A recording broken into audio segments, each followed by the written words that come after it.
और जिहालत की तारीकियों में भटकने वाले की मिसाल ऐसी है जैसे अंधेरी कोठरी में बैठा हुआ है, कहीं रोशनी का आने का इंतजाम नहीं, उसके सामने हलवा रखो कि गोबर रखो, दोनों बराबर है।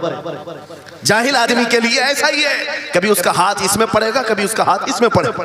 जब नजर नहीं आ रहा है तो हलवा को गोबर समझकर खा लेगा और कभी गोबर को हलवा समझ के खा लेगा, गलाजत उसके लिए बराबर हो जाएगी। लेकिन इल्म को कहा गया अल इल्म नूरुन, इल्म रोशनी है। जिसके पास इल्म आता है वो तमीज सीख जाता है, उसके पास अखलाक आ जाते हैं, वो हलाल और हराम के फर्क को समझने लगता है, बुरे और अच्छे के दरमियान फर्क मालूम होने लगता है। तवज्जो से सुने, कुरानी उलूम के मुताल्लिक आपके सामने चंद बातें रखूंगा, इसलिए कि मुझे कहा गया बड़ा पढ़ा लिखा मजमा है और मुसलमान के लिए पढ़ा लिखा होना बहुत लाजिम है, इसलिए कि जिहालत इस्लाम का अपोजिट है।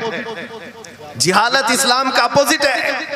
आपको एक बात मैं बताऊं, जब भी कहा जाता है दौरे इस्लाम, यानी हुजूर सल्लल्लाहु अलैहि वसल्लम की आमद के बाद के हालात को दौरे इस्लाम कहते हैं, उससे पहले वाले जमाने को दौरे जिहालत कहते हैं। जबकि इस्लाम का अपोजिट तो कुफ्र होना चाहिए, कुफ्र होना चाहिए। ये दौरे इस्लाम है और इससे पहले दौरे कुफ्र था। नहीं, दौरे इस्लाम से पहले वाले दौर को दौरे जिहालत कहते हैं, इसलिए कि बताना है इस्लाम और जिहालत दो अपोजिट चीजें हैं, दो अपोजिट चीजें हैं। जाहिल हो और मुसलमान हो उसे ज़ेब नहीं देता।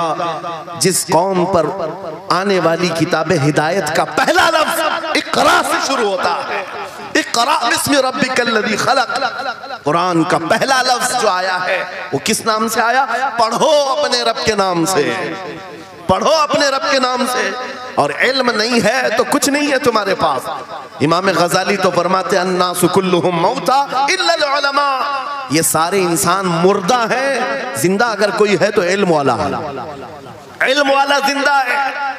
और जिहालत की तारीकियों में भटकने वाले की मिसाल ऐसी है जैसे अंधेरी कोठरी में बैठा हुआ है, कहीं रोशनी का आने का इंतजाम नहीं, उसके सामने हलवा रखो कि गोबर रखो, दोनों बराबर है।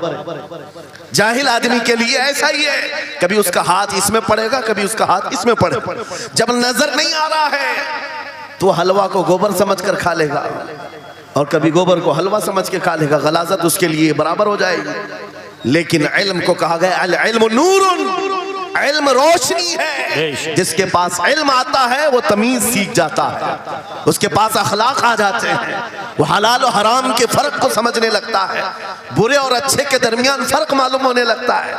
इसीलिए मेरे अजीजों, मुझे बड़ा गर्व है और फख्र है, हमारी ही खानकाह से आवाज आती है आधी रोटी खाएंगे और बच्चों को पढ़ाएंगे। बेशक, क्यों? बेशक उस अजीम खानकाह से आवाज दी गई, क्यों? सिर्फ इसलिए नहीं कि तुम बड़े होकर के डॉक्टर बनोगे, इंजीनियर बनोगे। लोगों की नजर में अब बात यही रह गई है, पढ़ा इसलिए जाता है कि डॉक्टर बनना, इंजीनियर बनना है और कमाना है, बहुत कमाना है। इल्म जो है आज कमर्शियल बना लिया गया। इल्म इसलिए नहीं, इल्म इसलिए हासिल किया जाता है कि बंदा खुदा को पहचाने, बंदा अपनी हकीकत को पहचाने, जिंदगी गुजारने के उसलूब उसे मालूम हो जाए। इल्म इसलिए सिखाया जाता है। बहुत सारे लोग सिर्फ नौकरी के लिए समझते हैं कि इल्म हासिल करना चाहिए, नौकरी के लिए नहीं, अपने अखलाक को बुलंद करने के लिए इल्म आना बहुत जरूरी है। मेरे अजीजों, कुरान अजीम वो हिदायत की किताब तुम्हारे पास आई, इस कौम के लिए अलमिया नहीं है तो और क्या है, जो किताब उलूम का ज़ख़ीरा है। आज दुनिया उस किताब पर रिसर्च कर करके नए इल्म व फ़नून हासिल कर रही है। उस किताब को तो हम मुर्दों पर पढ़ने के लिए रखे हैं।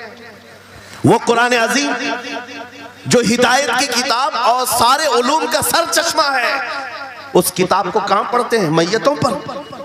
किसी का इंतकाल हो गया तो तीजे में पढ़ेंगे, चेलुम में पढ़ेंगे, नवे में, 20वें में पढ़ेंगे।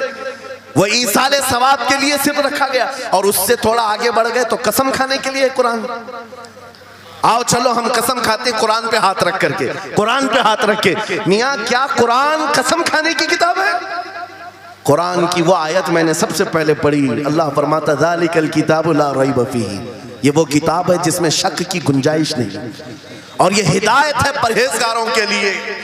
और कुरान में 3 जगह ये लफ्ज आया है, हुदल लिन्नास, हुदल लिल मुमिनीन, हुदल लिल मुत्तकीन।